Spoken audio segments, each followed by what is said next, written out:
Hello welcome to our channel. నేను నాగమణి. నాకు తెలిసి తెలంగాణలో వైసీపీ పార్టీ అనేది లేదు, కానీ ఎందుకో వైసీపీ పార్టీ తెలంగాణలో కూడా స్టార్ట్ అయింది, బీఆర్ఎస్ ముసుగులో ఉంది అన్న అనుమానాలు అయితే వ్యక్తం అవుతున్నాయి. నాకు ఇది చూసిన తర్వాత మీకు కూడా అదే అనిపిస్తుందని నాకు అనిపిస్తుంది.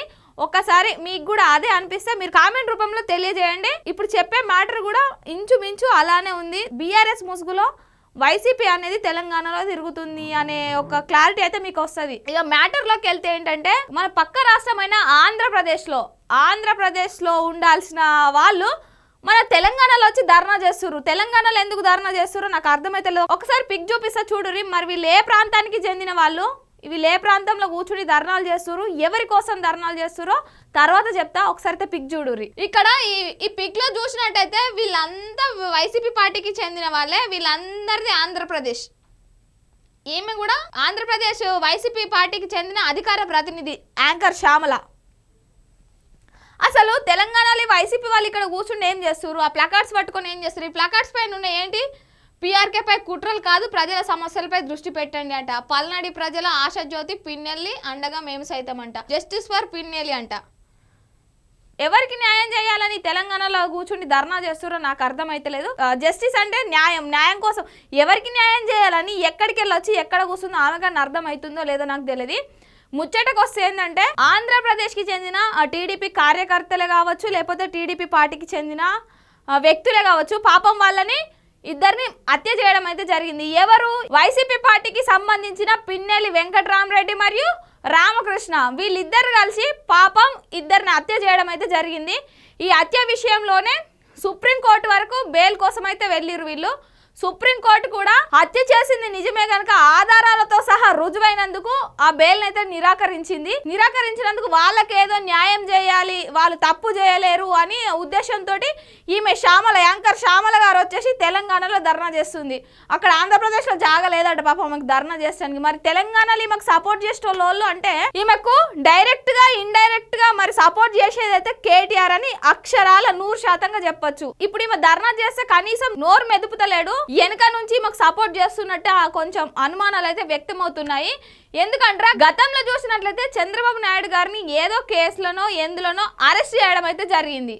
ఆ అరెస్ట్ చేసినప్పుడు పాపం చంద్రబాబు నాయుడు గారి మీద అభిమానం ఉన్న కొంతమంది ఆంధ్రాకు సంబంధించిన తెలంగాణ సెటిలర్సే కావచ్చు, చంద్రబాబు నాయుడు గారి మీద అభిమానం ఉన్న తెలుగుదేశానికి సంబంధించిన పార్టీ కార్యకర్తలు కావచ్చు, లేకపోతే ఆంధ్రప్రదేశ్ వాళ్ళు ఇక్కడ సాఫ్ట్వేర్ ఉద్యోగాలు చేసే వాళ్ళు కావచ్చు, కొంతమంది అయితే ఆయన మీద ఉన్న అభిమానంతో ఆయనను అరెస్ట్ చేయడానికి నిరసనగా కొన్ని ధర్నాలు అయితే చేసిర్రు.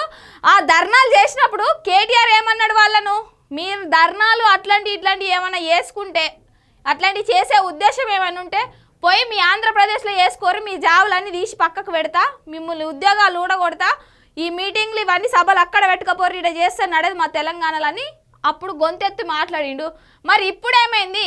మరి ఈమె ఆంధ్రప్రదేశ్కి చెందిన ఆమెనే కదా, ఆంధ్రప్రదేశ్కి చెందిన ఆమెనే. అసలు ఆంధ్రప్రదేశ్కు తెలంగాణకు సంబంధమే లేదు, రాజకీయ సంబంధమే లేదు. వీళ్ళు పెద్ద పొడిచింది కూడా ఇక్కడ ఏం లేదు తెలంగాణలో. ఆయన కూడా ఈమె వచ్చి తెలంగాణలో ధర్నా చేస్తుంది. మరి ఇప్పుడు ఎందుకు మాట్లాడతలేవు? మీరు ఏదైనా ధర్నాలు చేసుకునేది ఉంటే మీ ఆంధ్రప్రదేశ్లో వేసుకోరు, ఇక్కడ తెలంగాణలో వేసుడు అవసరం లేదని ఇప్పుడు ఎందుకు మాట్లాడతలే? నీ నోరు మూగపోయిందా? సరే, మరి ఇప్పుడు ఈమె ఆంధ్రప్రదేశ్ ఆమె వచ్చి ఇక్కడ తెలంగాణలో ధర్నా చేయడం అయితే జరుగుతుంది. మళ్ళీ అది చేసింది తప్పు కాబట్టి సుప్రీంకోర్టు సహా బెయిల్ నిరాకరించింది. అయినప్పటికీ ఆమె ఏదో 4 వ్యక్తులను వేసుకొని వచ్చి కేపీఎస్పీ టెంపుల్ బస్ స్టాండ్ దగ్గర శాంతియుత నిరసన చేస్తుందంట.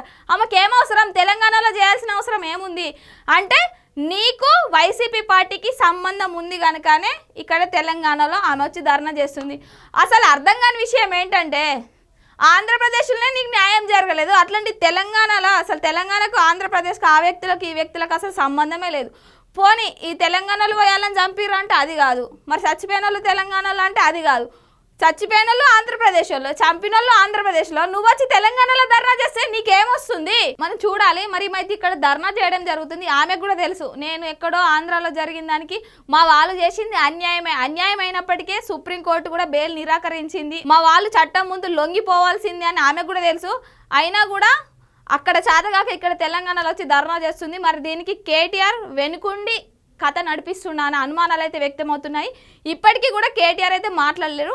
మరి ముందు కనీసం మరి ఆ రోజు చంద్రబాబు నాయుడు గారి గురించి మాట్లాడిండ్రు కాబట్టి మరి ఈరోజు నువ్వెందుకు తెలంగాణలో ధర్నా చేస్తున్నావు? మాలొల్లులు మాకే ఉన్నాయి, మేమే కొట్టుకుంటున్నాం, మరి నువ్వు వచ్చి కొత్త ఇక్కడ ఏంది అని మాట్లాడతారా లేదా వేచి చూడాలి.